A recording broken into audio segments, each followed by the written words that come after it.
முழு போதகராக நான் பணியாற்றலை.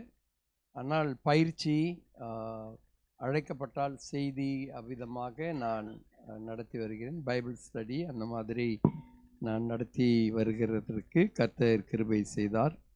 என்னை குறித்து பேசின நல்ல வார்த்தைகளுக்காக நன்றி. இந்த நாளிலே கர்த்தருடைய வார்த்தையை பகிர்ந்து கொள்வதற்கு போதகர் கொடுத்த அனுமதிக்கும் உங்கள் செயற்குழுவினருக்கும் நான் நன்றி செலுத்திக் கொள்ளுகிறேன்.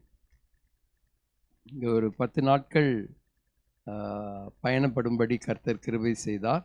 ஆனால் மெயின்லி ஒரு டூருக்காக நாங்கள் வந்தோம்.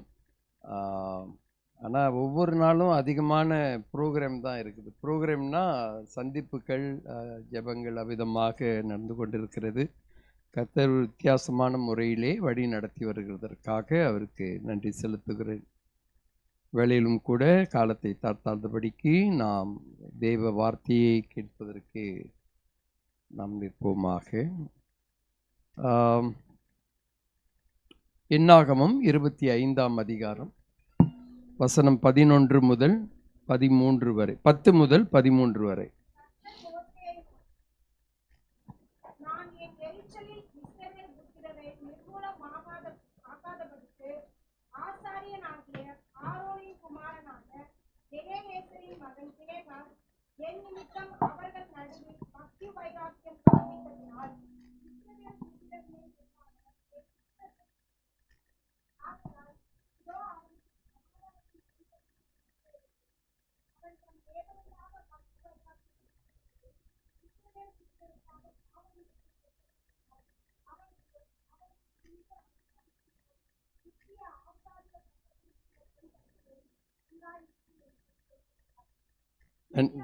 போதுமா?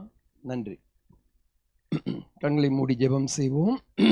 தேவரே, என்னுடைய வாயின் வார்த்தைகளும் இருதயத்தின் தியானங்களும் உம்முடைய சமூகத்திலே பிரீதியாக இருக்கவும், அது எனக்கும் இங்கே அமர்ந்திருக்கிற உம்முடைய பிள்ளைகளுக்கும் ஆண்டவரே அது பயனாக செல்ல ஒப்புக் கொடுக்கிறோம். இயேசுவின் நாமத்தில் வேண்டுகிறோம் நல்ல தகப்பனே, ஆமென்.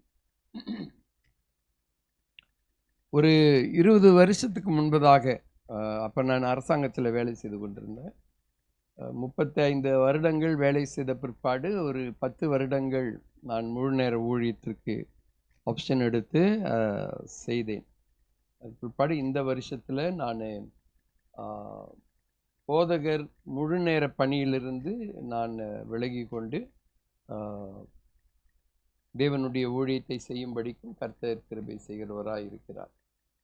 பிரியமானவர்களே, ஒரு 20 வருஷத்துக்கு முன்பதாக என்னுடைய தகப்பனாருடைய நண்பர் ஒருத்தர் தவறி போனார். எங்கள் அப்பா 2001 இறந்துட்டாங்க. இது ஒரு 20 வருஷத்துக்கு முன்னதாகன்னா அப்போ ஒரு 2006 அந்த மாதிரி அந்த சமயத்தில். அப்போ எங்கள் குடும்ப சார்பில் நான், என்னுடைய மனைவி, என்னுடைய தம்பி, அவரும் போதகராக இருக்கிறார், அந்த இறப்பிற்கு நாங்கள் சென்றிருந்தோம். ஓகே. அப்போ அந்த இறப்புக்கு போன பொழுது அது ஒரு இந்து முறைப்படி நடக்கிற ஒரு அடக்கம். அப்போ ஒரு மலேசியா உங்களுக்கு தெரியும், சீனர்கள், மலாய்க்காரர்கள், தமிழ் மக்கள், இப்போ நிறைய வெளிநாட்டினர்களும் இருக்கிறாங்க. ஸோ அந்த அடிப்படையில் சீனர்கள் இசை வாசிக்கிறாங்க. இந்த அடக்கத்துக்கு முன்பதாக பேண்ட் வாசிப்பாங்க. அவங்க வாசிக்கிற இது யாருக்கும் அந்த இது தெரியாது. ஏன்னா அமேசிங் கிரேஸ் என்ற பாடலுக்கு அவர்கள் இசை வாசிக்கிறார்கள். அதற்கு பிற்பாடாக அந்த சவத்தை அவர்கள் எடுத்து வேனில் போகிறதுக்கு முன்பதாக ரொம்ப வேகமாக மியூசிக் வாசித்து ரொம்ப சத்தமாக அவர்களுடைய தெய்வங்களுடைய பெயர்களை சொல்லுகிறார். யார்? சீனர்கள் சொல்லுகிறார். அந்த குடும்பத்தில் ஒரு 7 பிள்ளைகள். அதில் ஒருத்தர் ஆண்டவரை ஏற்றுக்கொண்டவர். அவரும் அவருடைய மனைவியும் சிபிஎம் சபையிலிருந்து ஏற்றுக்கொண்டவர்கள். அப்போ அவர்கள் அந்த அடக்கத்திற்கும் வந்திருந்தார்கள். திடீர்னு என்னாச்சுன்னா, அந்த வேகமாக சத்தம் போடும் பொழுது எல்லாரும் உச்சரிக்கிறார்கள் அதிகமாக.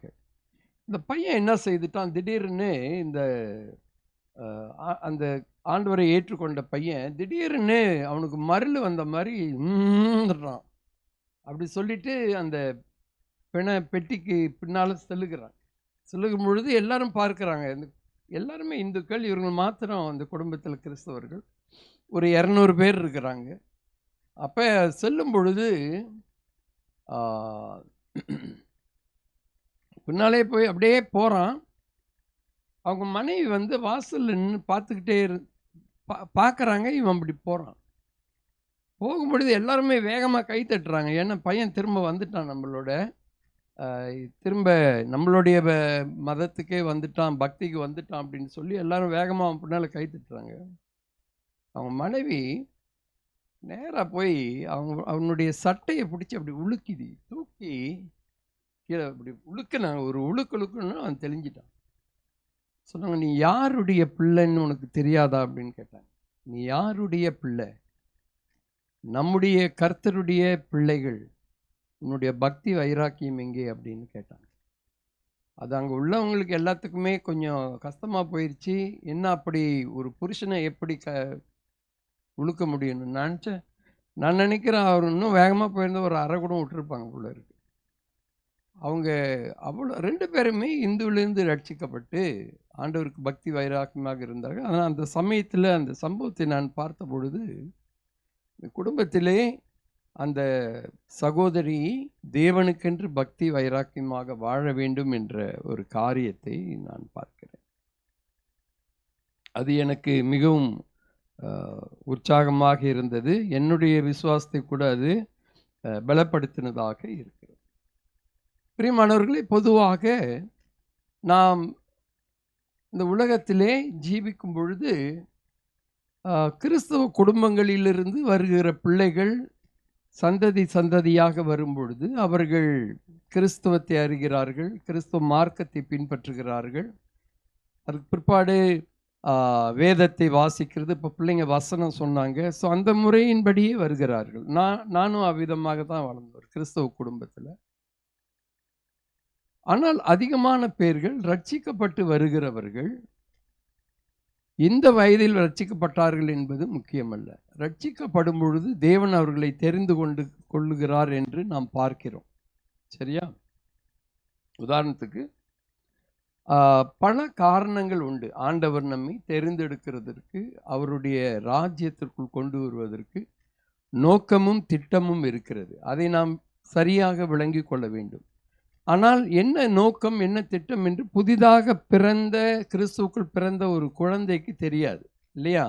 அப்போ சபையில் ஊழியக்காரர்கள், போதகர்கள், தலைவர்கள், சபையின் தலைவர்கள் அவர்களை நர்ச்சர் பண்ணுவாங்க இல்லையா? அப்போ சபைன்னு சொல்லும் பொழுது ஒரு பிரசவ வார்டுன்னு சொல்லுவாங்க. எப்பொழுதும் பிள்ளைகள் பிறந்து கொண்டே இருக்கணும், புதிதாக ஆண்டவரை அறிந்து கொண்டே இருக்க வேண்டும். அப்புறம் பிள்ளைகள் வளரும் பொழுது அவங்க வந்து பிரைமரி எஜுகேஷன் போவாங்க, ஆண்டவருடைய வார்த்தையை கேட்டு வளருவதற்கு. அதுக்கு பிற்பாடு வாலிப பருவம் வரும்பொழுது, இளம் வயதினர் இளமுதியோர் பருவம் வரும் பொழுது இன்னும் பலப்படுவார்கள்.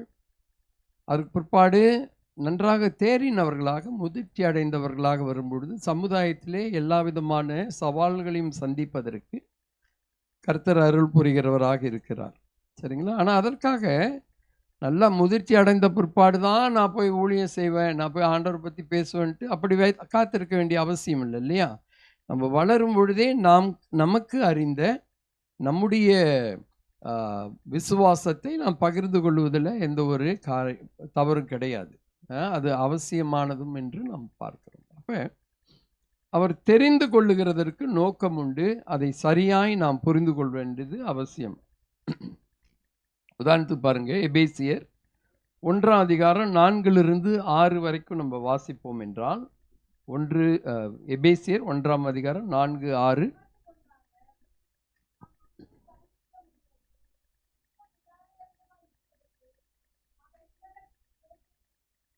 கிறிஸ்துவுக்குள் நம்மை தெரிந்து கொண்டபடியே பிரியமானவருக்குள் தாம் நமக்கு தந்தருளின தம்முடைய கிருபையின் மகிமைக்கு புகழ்ச்சியாக தம்முடைய தயவுள்ள சித்தத்தின்படியே நம்மை இயேசு கிறிஸ்து மூலமாய் தமக்கு சுவிகார புத்திரர் ஆகும்படி முன்குறித்திருக்கிறார்.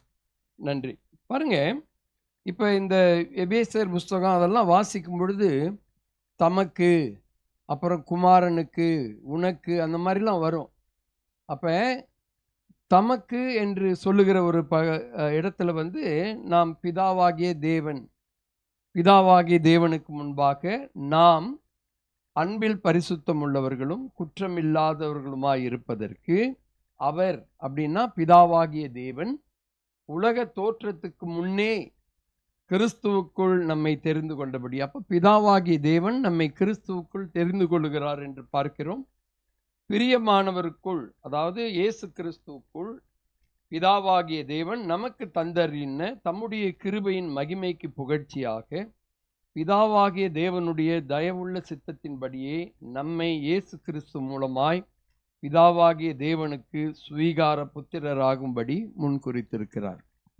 அப்படி பிரித்து நம்ம வாசித்தோமா இன்னும் அதிகமாக பிதாவாகிய தேவனுடைய ஃபங்க்ஷன் என்ன, குமாரனுடைய ஃபங்க்ஷன் என்று நம்ம பார்க்கிறதுக்கு வசதியாக. அப்போ நம்ம இந்த வசனத்தை பார்க்கும் பொழுது எதற்கு நம்மை தெரிந்து கொண்டார் அப்படின்னு சொன்னால், பரிசுத்தம் உள்ளவர்கள், அன்பில் பரிசுத்தம் உள்ளவர்களும் குற்றம் இல்லாதவர்களுமாய் இருப்பதற்கு நம்மை உலக தோற்றத்துக்கு முன்பதாகவே என்ன செய்கிறார், தெரிந்து கொண்டிருக்கிறார். அப்புறம் பிரியமானவருக்குள் இயேசு கிறிஸ்துவுக்குள் தாம் நமக்கு தந்தருளின தம்முடைய கிருபையின் மகிமைக்கு புகழ்ச்சியாக தம்முடைய தயவுள்ள சித்தத்தின்படியே நாம் இயேசு கிறிஸ்து மூலமாய் தமக்கு சுவீகார புத்திரராகும்படி முன்குறித்திருக்கிறார். அப்போ ஏன் ஆண்டவர் நம்மை முன்குறித்திருக்கிறார், தெரிந்தெடுத்திருக்கிறார் என்று சொல்லி அந்த நோக்கத்தை நாம் அறிந்து கொள்கிறோம். அப்போ ஆண்டவர் நம்மை அழைத்த பல்வேறு விதமான நோக்கங்களுக்குள் இதுவும் ஒன்றாக இருக்கிறது.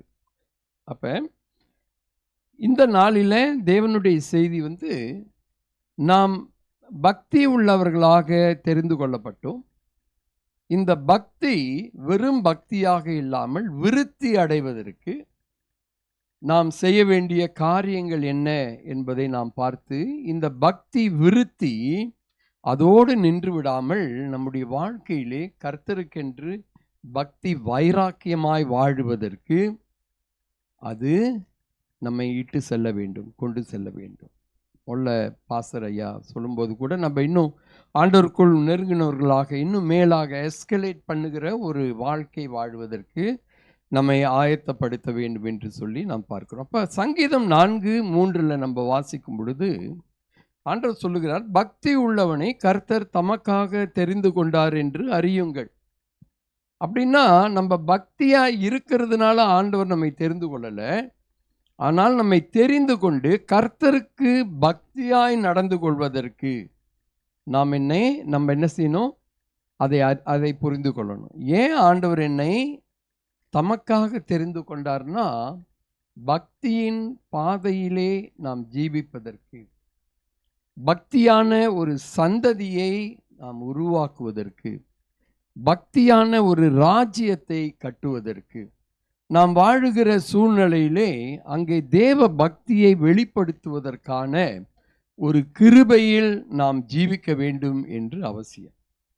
ஞாயிற்றுக்கிழமை அநேக இடங்களில் நான் பார்த்துருக்கேன். ஞாயிற்றுக்கிழமை ஆராதனைக்கு வரும்பொழுது பக்தியாக வந்து அந்த திங்கக்கிழமை போன பிற்பாடு, ஞாயிற்றுக்கிழமை முடிஞ்சு திங்கக்கிழமை வேலைக்கு போகும் பொழுது அந்த பக்தி காணாமல் போயிடும். உலகத்தோடு வாழுகிற உலக சிநேகம், உலகத்தின் காரியங்கள், லௌகீகங்கள், மோகங்கள், இதில் போகிற அநேக கூட்டத்தார் உண்டு. ஆனால் கர்த்தர் பக்திக்கென்று நம்மை தெரிந்தெடுத்த பிற்பாடு அந்த பக்தி வெளிப்பட வேண்டும். சரி, இப்போ அந்த பக்தியின்படி நம்மை தெரிந்து கொண்டபடினாலே ஆண்டவர் நம்மை பிரித்தெடுத்தார் என்று நம்ம அறிந்து கொள்கிறோம் இல்லையா? God set us apart. அப்படி தெரிந்து கொண்ட பிற்பாடு நாம் மறுபடியுமாக பழைய நிலைக்கு போகுவதற்கு முயற்சிக்கக்கூடாது. ரைட் தானுங்களே? ஆண்டவர் பக்திக்காக நம்மை தெரிந்து கொண்டார். பக்தியுள்ளவர்களாக இருப்பதற்கு தெரிந்து கொண்ட பிற்பாடு மறுபடியும் அவபக்திக்கோ உலகத்திற்கோ பிசாசின் காரியங்களுக்கோ, ஏன்னா நம்ம எபேசியர் 2ஆம் அதிகாரத்தில் வாசிக்கும் பொழுது ஆகாயத்து பிரபுவாகிய கீழ்ப்படியாதவர், ஆகாயத்து பிரபுக்கு ஏற்றபடி கீழ்ப்படியாதவர்களாக வாழ்ந்தோம் என்று போடப்பட்டிருக்கிறது. அப்போ அவனுடைய பிடி, உலகத்தின் பிடி, இதிலெல்லாம் ஆண்டவர் நம்மை விடுவித்து அவருடைய பக்திக்கென்று நம்மை தெரிந்து கொண்ட பிற்பாடு மறுபடியுமாக அங்கே போவது இயலாத, ஷுடன் பி, போகக்கூடாது. ஆனால் நமக்கு சவால்கள் உண்டு, சோதனைகள் உண்டு, பலவிதமான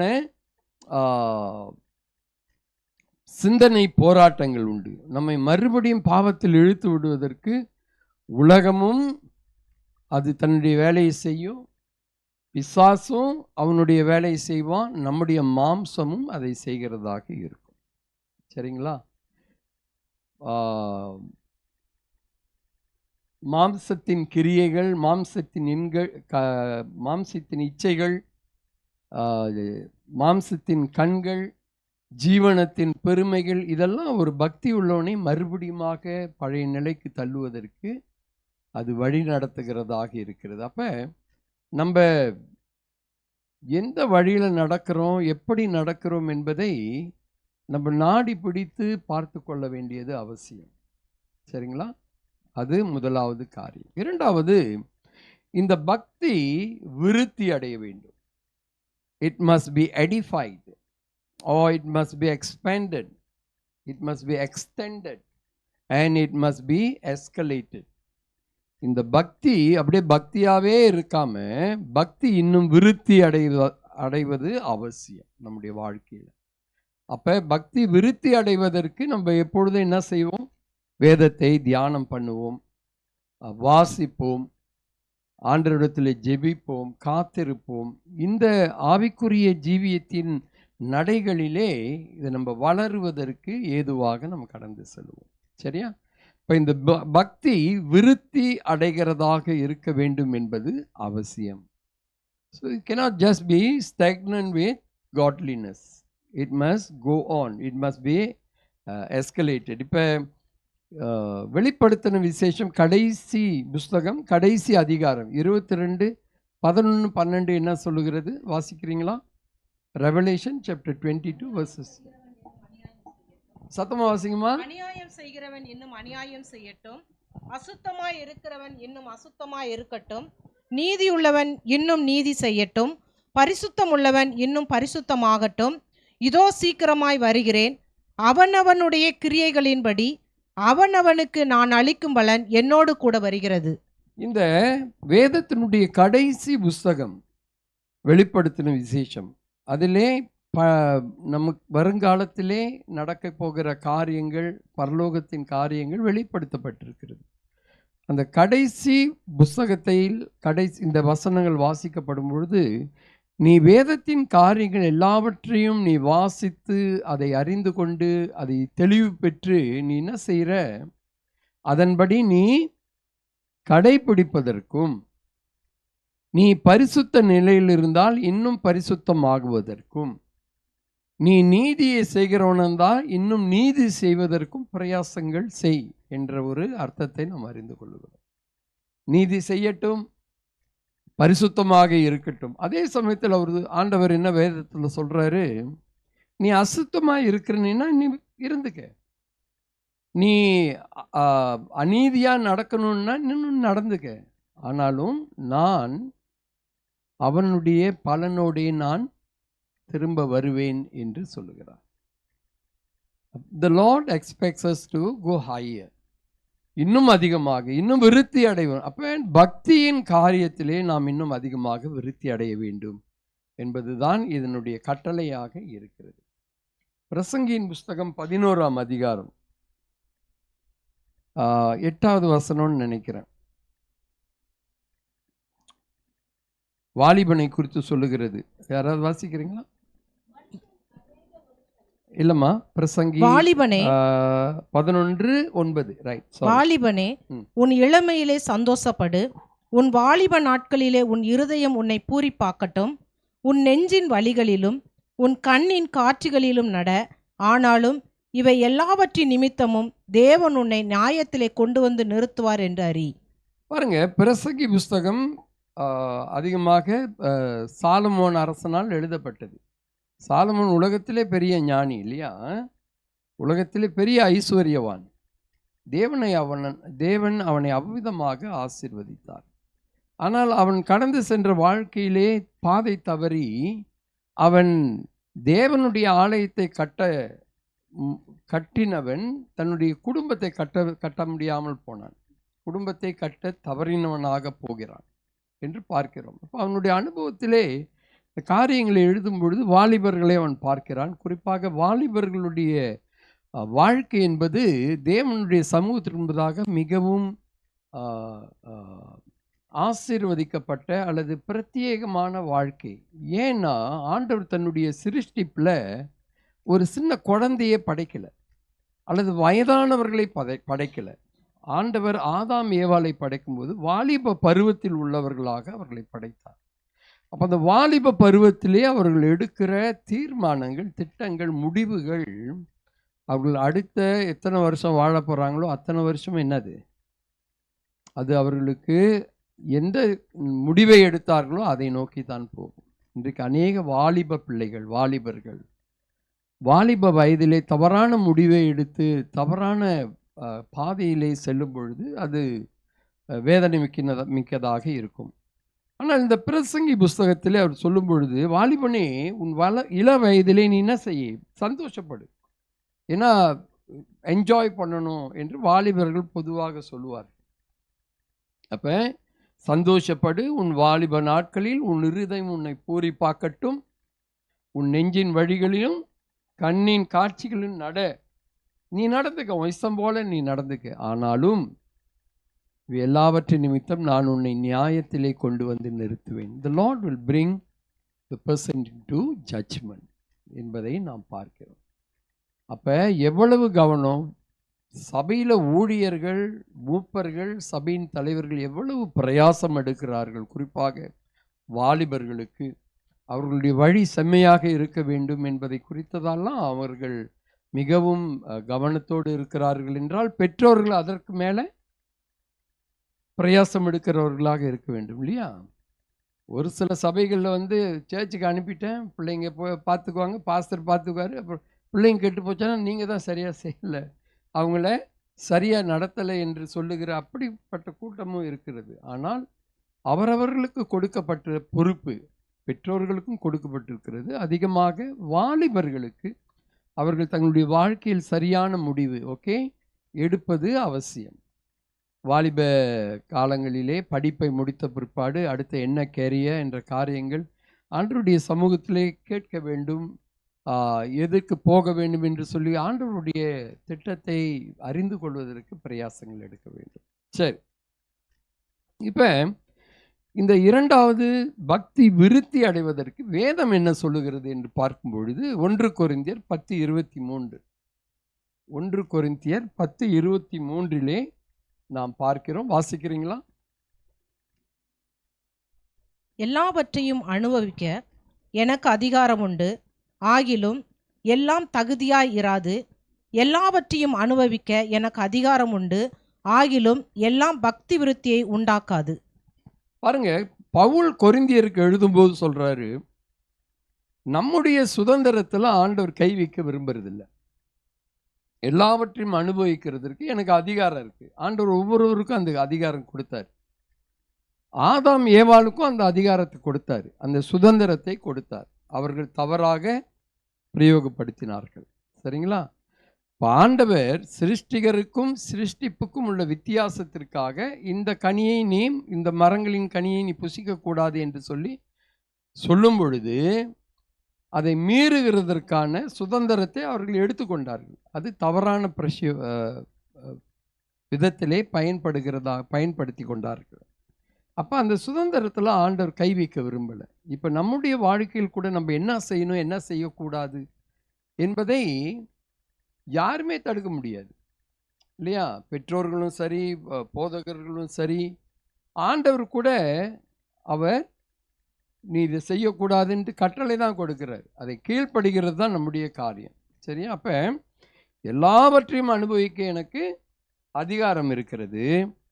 ஆகிலும் எல்லாமே தகுதியாக இராது. எல்லாமே தகுதியாக என்ன செய்யாது, இருக்கக்கூடாது. ஒரு முறை எங்களுடைய ஸ்டேட்டில், ஜோஹோ ஸ்டேட், மலேசியாவில் ஜோஹோ என்பது சிங்கப்பூருக்கு மேலே உள்ள இடம், சிங்கப்பூருக்கு மேலே இருக்குது. எங்களுடைய சுல்தான் ஆளுநர், ஓகே, ஆளுநர்னா அந்த ஸ்டேட்டே அவர் தான் ஆளுவார். மதத்திற்கு அவர் தான் தலைவர், இஸ்லாமிய மதத்திற்கு அவர் தான் தலைவர். அவர் அதிகாரம் இல்லாமல் எந்த சட்டமும் நடக்காது.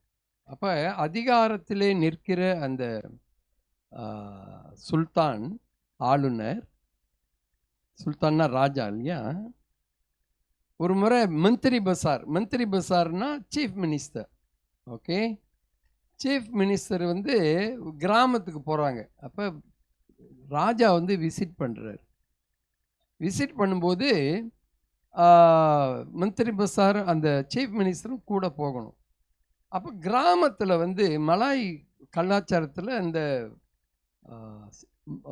மரம், பாக்கு மரத்தோட அந்த கிளையா சொல்லுங்கய்யா, மட்டை, அந்த மட்டையை விழுந்துருச்சுன்னா அந்த மட்டையில் சின்ன பிள்ளைங்க ஏறி உட்காந்துக்குவாங்க. அப்போ இன்னொரு பையன் இழுத்துக்கிட்டு ஓடுவான். அப்போ அவன் பிடிச்சிக்கணும் மட்டையை, அப்போ அதில் உட்காந்துக்கணும், இழுத்துக்கிட்டு ஓடுவான். இது வந்து அந்த கிராமத்தில் உள்ளது. அப்போ ராஜா என்ன செஞ்சிட்டாரு, அவரும் சின்ன பிள்ளைங்க மாதிரி விளையாடுறதுக்கு அந்த சீஃப் மினிஸ்டர் நீ மட்டையில் உட்காருன்ட்டார். மட்டையில் உட்கார்ந்த பிற்பாடு எங்களுடைய சுல்தான் ராஜா வந்து இழுத்துக்கிட்டு ஓடுறாரு. எல்லாம் பார்த்து, ஓ, ராஜா வந்து நமக்கு நமக்கு ரொம்ப ஐக்கியமாக இருக்கிறார் அப்படிலாம் சொல்லி எல்லாரும் கை தட்டினாங்க. ஆனால் உள்ளபடி ஒரு ராஜாவுக்குள்ள தகுதியாது. ஒரு ராஜா சிங்காசனத்தில் அமர்கிறவர், ஓகே, சட்டங்களே அந்த சட்டசபை கூடும் பொழுது அவர் தான் வந்து திறந்து வைக்கிறவர். அவருக்கு உன்னதமான ஒரு நிலை ஸ்தானம் கொடுக்கப்பட்டிருக்கிறது. பிரியமானவர்களே, நாம் தேவ பிள்ளைகளாக மாறும் பொழுது நாமும் ஒரு ஸ்தானத்துக்குரியவர்களாக ஆகுகிறோம். அப்போ எல்லாவற்றையும் செய்கிறதற்கு அதிகாரம் இருந்தாலும் எல்லாவற்றையும் செய்வது தகுதி கிடையாது. அந்த தகுதியை இழக்கும்போது நாம் தேவனுக்கு மகிமையை மகிமையை கொடுக்காமல் போகிறோம். அல்லது மற்றவர்களுடைய ஏளனமான பார்வைக்கு நாம் இழுத்து செல்லப்படுவோம். தேவன் சொல்லுகிறார், நான் உன்னை தெரிந்தெடுத்தேன், தாயின் கருவில் தெரிந்தெடுத்தேன், உன்னதமான ஆசீர்வாதங்கள், தேவ வரங்கள் இதெல்லாம் கொடுத்து உன்னை அலங்கரித்து நீ எனக்காக வாழ வேண்டும், எனக்காக நீ என்ன செய்யணும், என்னுடைய ராஜ்யத்தை கட்ட வேண்டும் என்று சொல்லுகிற காரியம். அப்போ நம்ம தேவனை அறிந்து கொள்ளாத முன்பு இருந்த வாழ்க்கை, அறிந்து கொண்ட பிற்பாடு எது எது தகுதி இல்லையோ அதெல்லாம் விட்டுடும். அதுதான் அதன் முக்கியமான காரியம். எப்போ ரட்சிக்கப்பட்ட நாளிலிருந்து நாம் நம்முடைய இறுதி மூச்சை விடுகிற வரைக்கும் அந்த பக்தி வைராக்கியம் நமக்குள் என்ன செய்யணும், எப்பொழுதும் அது எரிந்து கொண்டிருக்க வேண்டும், எரிந்து கொண்டிருக்க வேண்டும்.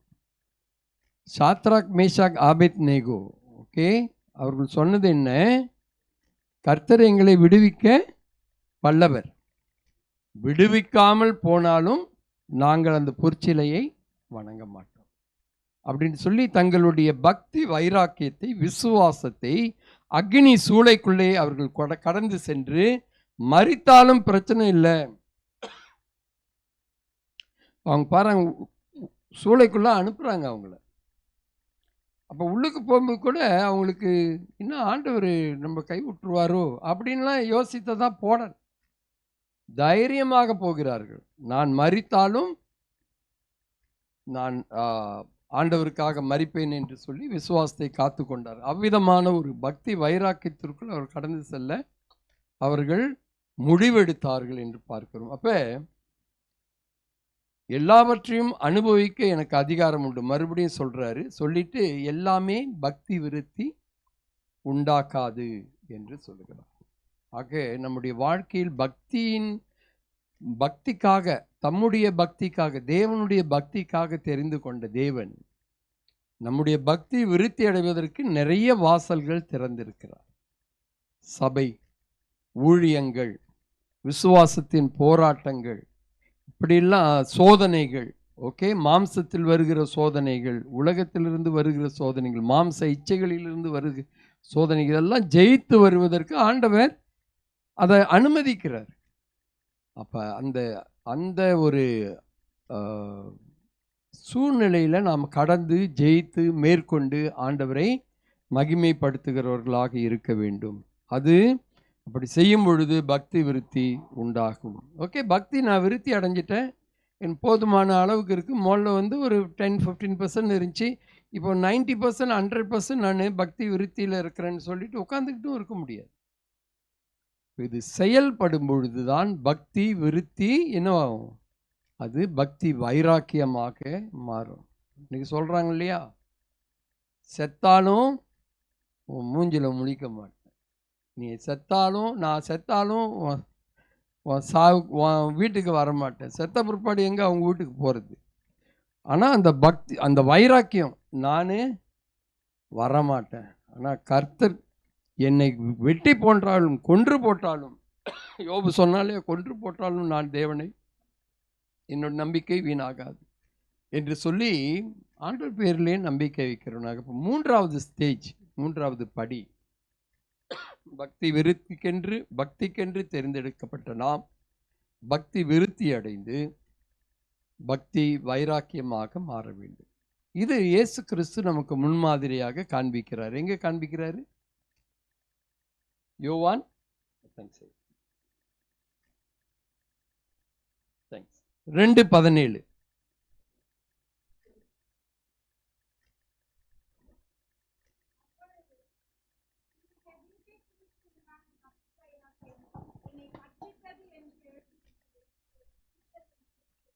நன்றி. இது சம்பவம் எல்லாத்துக்கும் தெரியும் இல்லையா? ஆண்டவர் ஆலயத்திற்கு செல்லும் பொழுது என்ன காரியம் நடக்குது? அங்கே விற்பனை நடக்கிறது, விற்கிறது வாங்கிறது. அது ஆக்சுவலி ஸ்டடி பிரகாரம் பார்த்தா அது தவறு இல்லை. ஏன்னா பஸ்கா பண்டிகைக்கு வருஷத்துக்கு ஒரு தடவை வரும்பொழுது உலகமெங்கிலும் உள்ள யூதர்கள் வருவார்கள். 12 கோத்திரத்தாரும் அந்த பண்டிகைக்கு வருவார்கள்.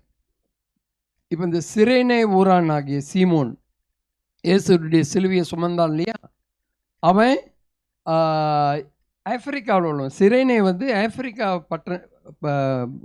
மண்டலத்திலிருந்து வருகிற. அப்போ அங்கேருந்து வரும்போது அவன் பலி செலுத்தணும்.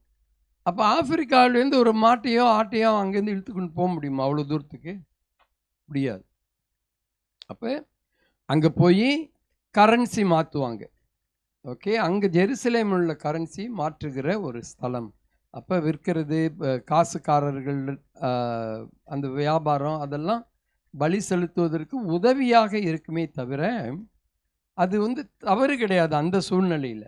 ஆனால் என்ன, நம்முடைய ஆண்டவராகிய இயேசு கிறிஸ்துவுக்கு என்ன ஒரு பக்தி வைராக்கியம் காணப்பட்டது என்றால், அங்கே தேவாலயத்திலே மகா பரிசுத்த ஸ்தலம், அப்புறம் பலி செலுத்துகிற இடம், உட்புறம் வெளிப்புறம் என்றெல்லாம் ஆண்டவருடைய அமைப்பின்படி செய்யப்பட்டது இல்லையா?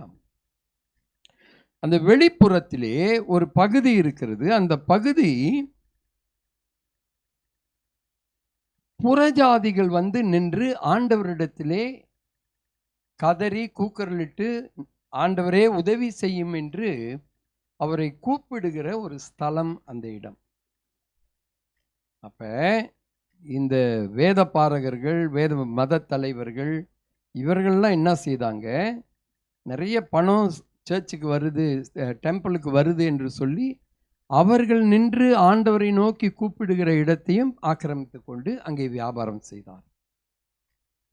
அப்ப ஆண்டவர் சொல்லுகிறார், இது நான் தெரிந்தெடுத்த என்னுடைய ஜனத்திற்கு மாத்திரமல்ல, தேவனை அறியாமல் என்னை தேடுகிற ஜனங்கள் இருக்கிற இடத்தை நீங்கள் ஆக்கிரமித்து கொண்டு அங்கேயும் உங்களுடைய வியாபார புத்தியை காண்பிக்கிறீங்களே, பணம் வேணும், லாபம் வேணும் அப்படின்னு சொல்லி. அதனால் ஆண்டவராகி அந்த விளக்க உரை போடப்பட்டிருக்கிறது. ஆண்டவர் தன்னுடைய பக்தி வைராக்கியத்தை காண்பித்து அந்த இடத்திலே காசுக்காரர்களுடைய பலகைகளை கவிழ்த்து போட்டு அங்கே திரத்தி விடுகிறார் என்று பார்க்கிறோம். அப்போ ஒரு தேவ ஜனங்கள் ஒரு அநியாயம் செய்கிற ஒரு இடத்திலே ஆண்டவருடைய பக்தி வைராக்கியம் வெளிப்படுகிறது. இன்றைக்கு நமக்கு நம்முடைய கண் முன்பாக எத்தனையோ பயங்கரங்கள், எத்தனையோ பாவங்கள் நடக்கிறது. சபையில் உள்ளவர்கள் அதிலே ஈடுபடாவிட்டாலும் மற்ற ஜனங்கள் அதை செய்யும் பொழுது அந்த பக்தி வைராக்கியம், ஆண்டவரை அறியாமல் இருக்கிறார்கள் என்ற ஒரு வைராக்கியம் நம்மை பற்றி கொள்வதில்லை, பற்றி எரிப்பதில்லை. நம்ம பார்த்துட்டு தெரியாத மாதிரி போகிறோம் இல்லையா? ஆனாலும் அங்கே தேவனுடைய அன்பு வெளிப்படுவதற்கு, தேவனுடைய கிருபை வெளிப்படுவதற்கு, வழிநடத்துதல், அவருடைய வார்த்தைகள் செல்லப்படுவதற்கு அநேக சமயங்களிலே நாம் அமைதியாகவே இருந்து விடுகிறோம். சரிங்களா? அநேக சமயங்களிலே அமைதியாகவே இருந்து விடுகிறோம். நாங்கள் ஜோஹரில் வேலை செய்யும் பொழுது அங்கே ஒரு ஃப்ளாட்ஸில் தான் தங்கியிருந்தோம். ஃப்ளாட்ஸு, நானே என்னோட மனைவி 3 பிள்ளைகள். அந்த ஃப்ளாட்ஸ் வந்து 3வது மாடி. பக்கத்தில் மலாய்க்காரர்கள், சீனர்கள் அங்கே போக மாட்டாங்க. பொதுவாக ஃப்ளாட்ஸில் தங்க மாட்டாங்க. வசதி குறைந்தவர்கள், மலாய்க்காரர்கள், அரசாங்கம் அதிகமாக உதவி செய்யும். நாங்கள் இந்தியர்கள் அங்கே நாங்கள் தங்கியிருந்தோம். நாங்களும் அங்கே வந்து வாடகைக்கு தான் இருந்தோம். எங்கள் வாசலை திறந்து இப்படி வெளியே வந்தோமா, மலாய்க்காரர்கள் வீடு ஒரு 4 வீடு இருக்கும். நாங்கள் அங்கேயே நின்று பேசிக்கிட்டு, அங்கேயே காரி துப்பிக்கிட்டு, எச்சையாக்கிட்டு, அசிங்கப்படுத்தி, ஒரு குப்பை இருந்துச்சுன்னா அதை எடுத்து குப்பை தொட்டியில் போடுறதில்ல, அப்படிலாம் செய்து அசிங்கப்படுத்தி கொண்டு இருப்பார்கள். நமக்கு போகிறதுக்கே உமட்டிக்கிட்டு வரும். நம்ம போகிறதுக்கே ரொம்ப அருவருப்பாக இருக்கும். அப்போ என்னுடைய மனைவி, இன்னும் 2 கிறிஸ்தவ குடும்பங்கள் அங்கே இருந்தார்கள். அப்போ அவர்கள் ஜெபிக்கிறதற்கு ஒன்று கூடுவார் அந்த ஃப்ளாட்ஸில், ஒரு நாளைக்கு ஒரு வீட்டில் அப்படின்னு சொல்லி. அதுக்கு பிற்பாடு அவர்கள் முடிவு செய்து, சுத்தம் பண்ணுறதுக்கெலாம் ஆள் இருக்குது, கார்ப்பரேஷன் ஆள் இருக்குது, செய்ய மாட்டார்கள். அவர்கள் முடிவு செய்து ஒவ்வொரு சனிக்கிழமைகளில் வாரத்தின் ஒரு நாள் அந்த மாடி, அந்த அவர்கள் தங்கியிருக்கிற அந்த படி எல்லாத்தையும் சுத்தமாக கழுவி அவர்கள் கழுவுவார். அது அவர்கள் நேர்ந்து கொண்ட ஒரு காரியமாக, சுத்தமாக இருக்கணும் காரியங்கள். மற்றவங்க பார்க்கறதுக்காக இல்லை, நம்ம நடக்கணும் ஒன்று. 2வது, கிளீன்லினஸ் இஸ் ஆஃப்டர் காட்லினஸ் இல்லையா? தெய்வீகத்துக்கு அடுத்தது சுத்தத்தன்மை தானே, புனிதத்தன்மை. ஸோ அந்த ஒரு அடிப்படையில் நாங்கள் அங்கே இருக்கிற வரைக்கும் அதை செய்வதற்கு கர்த்தர் பலன் கொடுத்தார், ஒரு ஞானத்தை தந்தார். சின்ன அளவில் அதை குறித்து மற்றவங்க பேசுனாங்களா இல்லையா, அதை பற்றி கவலைப்படலை. ஆனால் small work, little work we did. So அந்த மாதிரி ஒரு பக்தி வைராக்கியம். ஏனென்றால் பார்க்கும் பொழுது நம்ம வீட்டு முன்னுக்கு சிலுவையும் வசனங்கள் போடப்பட்டது. அப்போ கிறிஸ்தவ வீடு என்று அவங்களுக்கு தெரியும். நிறைய அநியாயம் செய்தார்கள். என் பிள்ளைங்க சிங்கப்பூருக்கு வேலைக்கு போகும்போது மோட்டரில் தான் பாய்ப்பாங்க. மோட்டருக்கு போனால் கார்பரேட்டரை கழட்டிட்டு போயிடுவாங்க, திருடிட்டு போடுவாங்க ராத்திரியெல்லாம். மறுநாள் வேலைக்கு போக முடியாது. அந்த மாதிரிலாம் நிறைய அநியாயங்கள் நடந்தாலும் கூட நாங்கள் ஜெபித்தோம், சகித்திருந்தோம், அவர்களுக்காக ஜெபித்தோம். அந்த மாதிரியான ஒரு கிருபையிலே கர்த்தர் வழி நடத்தினார் என்று பார்க்கிறோம். எவ்வளோ நேரம்? ஓகே, ஒரு 10 நிமிஷத்துக்கு. இப்போ தான் நம்ம வாசித்த வசனத்துக்கே வரப்போகிறோம். சரியா? இப்போ இவ்வளோ நேரம் அறிமுகத்தில் இருந்தோம், முடிச்சிடறோம். இந்த என்னாகமம் 25ஆம் அதிகாரம் 10 13 வரை வாசிக்கும் பொழுது, ஆண்டவர் மோசேயினிடத்திலே ஆரோனுடைய குமாரனாகிய பினெகாசை பற்றி பேசுகிறார். இந்த தேவனுடைய அந்த கூடாரங்களிலே பிலேயாம்னு சொல்கிற ஒரு தீர்க்கதரிசி இருந்தார் இல்லையா? அவர் ஒரு யூதர் இல்லை, ஆண்டவரால் பயன்படுத்தப்பட்ட ஒரு தீர்க்கதரிசி. அவரை பாலாக்கு ராஜா பரிசு பொருட்கள் கொடுத்து கூட்டிகிட்டு இந்த இஸ்ரேல் ஜனத்தை சபிக்கணும். நிறைய கூட்டமாக இருக்குது. இதுக்கு முன்னே யாரையோ ஜெயிச்சுட்டு வந்திருக்காங்க, வீழ்த்திட்டு வந்திருக்கிறாங்க, எங்கள் பக்கமாக வராங்க, அதனால் அவர்களை சபிக்கணும்னு சொல்லி இவரை கூட்டிகிட்டு வராங்க. அப்போ அந்த சம்பவம் நமக்கு தெரியும் ஏறக்குறைய. கடைசி வரைக்கும் ஆண்டவர் இஸ்ரேல் மக்களை சபிக்க விடலை. ஓகே, ஆனால் அவன் என்ன ஆலோசனை சொல்லிட்டு போனான் தெரியுங்களா? கலந்து விடு. இப்படி அவங்க கூட போய் பெண் கொடுத்து பெண் எடுத்துக்க, அந்நிய மார்க்கமாக இருந்தாலும் அப்படி நீ எடுத்துக்க, அப்புறம் இவங்க தானாக விழுந்துடுவாங்கன்னு சொல்லி ஒரு புத்தி கெட்ட ஒரு ஆலோசனையை கொடுத்தான். அதை புத்தி இல்லாத இஸ்ரேலர்களும் பின்பற்றினார்கள் இல்லையா? அது அவங்க யோசித்து கர்த்தருக்கு பயந்து அதை செய்யலை. அங்கிருந்து அவர்கள் அம்மோன் புத்திரர்கள் விக்கிரக ஆராதனை வணங்குகிறவர்களோடு அவர்கள் சேர்ந்து கொண்டார்கள். அவன் அங்கே போய் கல்யாணம் பண்ணி அப்படியே போய் சிலை வணக்கம், விக்கிரக ஆராதனை வணக்கம், அங்கே அவங்க படைச்சதை சாப்பிட்றது, அதெல்லாம் போட்டு தீட்டுப்படுத்தினார். தேவனுடைய கூடாரத்தையே, அந்த கேம்பையே அவர்கள் தீட்டுப்படுத்தினார். அப்போ ஆண்டவருடைய கோபாக்கினை வரும் பொழுது தான் அவர் சொல்கிறாரு, இந்த ஜனங்கள் இப்படி செய்கிறாங்க, இவங்களை நான் அழிக்கணும்னு சொல்கிறாரு. இந்த சமயத்தில் ஒருத்தன் இதெல்லாம் நீங்கள் செய்யாதீங்கன்ட்டு மோசே வேண்டுதல் செய்யும் பொழுதே ஒருத்தன் அவ்வளோ துணிகரமாக அந்நிய ஸ்திரியை கூட்டிட்டு அவன் கூடாரத்துக்கு போகிறான். இந்த நேரத்தில் பினெகாஸ் ஒரு ஈட்டியை கொண்டு 2 பேரையும் உருவ குத்தி கொன்று போடுகிறான். இந்த காரியம் ஆண்டவருக்கு பிரியமாயிருந்தது. இந்த காரியம் ஆண்டவரை மனமகிழ்ச்சிக்கு உண்டாக்கிட்டு, இந்த காரியம் ஆண்டவருடைய கோபாக்கினியை நிறுத்தியது என்று பார்க்கிறோம். அப்ப ஆண்டவர் சொல்றாரு, அந்த வசனத்தை சொல்றாரு பாருங்க. நம்ம திரும்ப அந்த போவோம், 2ஆகமம் எண்ணாகமம் அந்த வசனத்துக்கு வாசிக்கிறீங்களா? மறுபடியும் 10லிருந்து 13. கர்த்தர் மோசேயை நோக்கி, நான் என் எரிச்சலில் இஸ்ரவேல் புத்திரரை நிர்மூலமாகாதபடிக்கு ஆசாரியனாகிய ஆரோனின் குமாரனான எலியாசரின் மகன் பெனகாஸ் என் நிமித்தம் அவர்கள் நடுவில் பக்தி வைராக்கியம் காண்பித்ததினால் இஸ்ரவேல் புத்திரர் மேல் உண்டான என் உக்கிரத்தை திருப்பினான். ஆகையால் இதோ அவனுக்கு என் சமாதானத்தின் உடன்படிக்கையை கட்டளையிடுகிறேன்.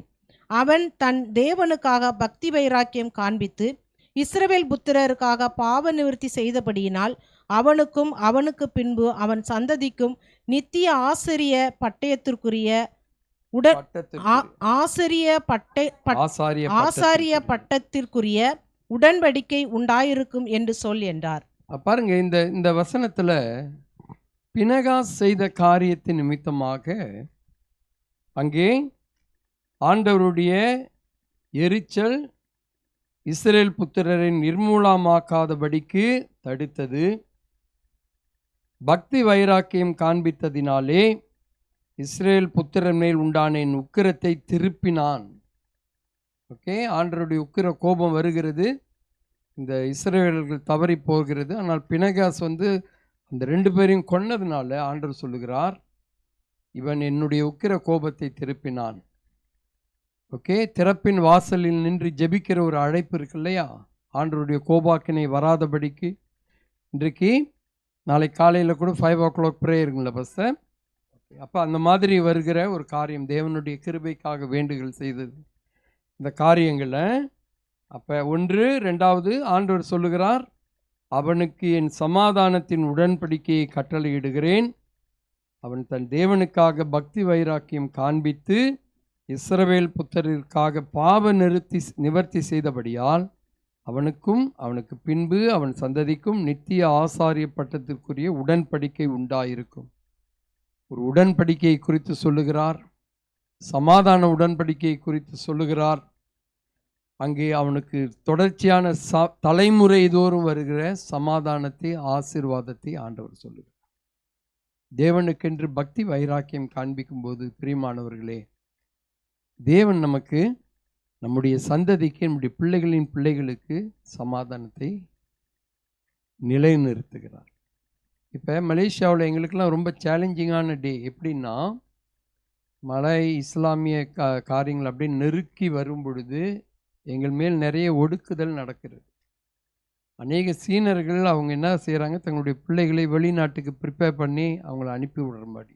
ஆனால் we have to face the challenge. அப்போ நாங்கள் எங்கள் பிள்ளைகளையும் அந்த ஒடுக்குதல், அவர்களுக்கு மேல் வருகிற எல்லா காரியத்தையும், நிந்தனைகளையும் அதை சகித்து ஆண்டவரிடத்தில் போராடி மேற்கொண்டு வருவதற்கு எங்கள் பிள்ளைகளை நாங்கள் ஆயத்தம் பண்ணக்கூடிய ஒரு காரியம் எங்களுக்கு இருக்கிறது.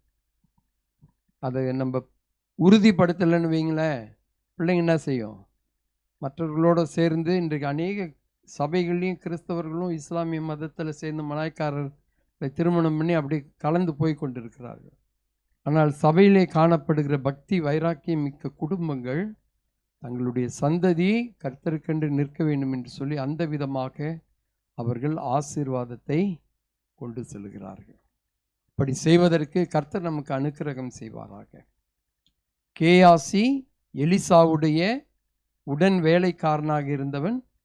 எலிசாவினுடைய ஊழியத்துக்கு பிற்பாடு அவன் அந்த ஊழியத்தை தொடர்ந்து செய்யக்கூடிய ஒரு ஸ்லாக்கியம் பெற்றவனாக இருந்தாலும், நாகமானிடத்திலே பொய் சொல்லி அவன் பரிசு பொருட்களை வாங்கினதினால் எலிசா அவனை சபித்தான்.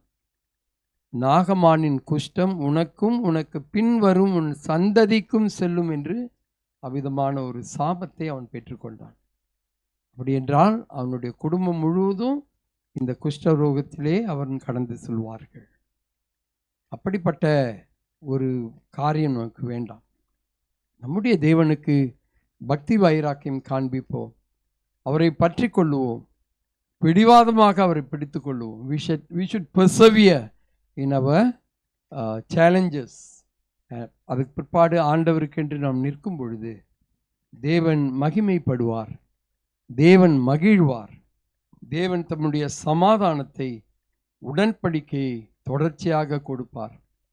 பினெகாசுக்கு ஆசாரியத்துவம் தொடர்ச்சியாக அவனுடைய சந்ததிக்கு கொடுக்கப்பட்டது போல நம்முடைய சந்ததியும் வரும் காலங்களிலே தேவனுக்கென்று பெரிய காரியங்களை செய்வார். தேவன் தாமே இந்த நேரத்திலே இந்த வார்த்தைக்காக நன்றி செலுத்தி நாம் ஜெபம் செய்வோம். தேவரீர் கேட்ட சத்தியம்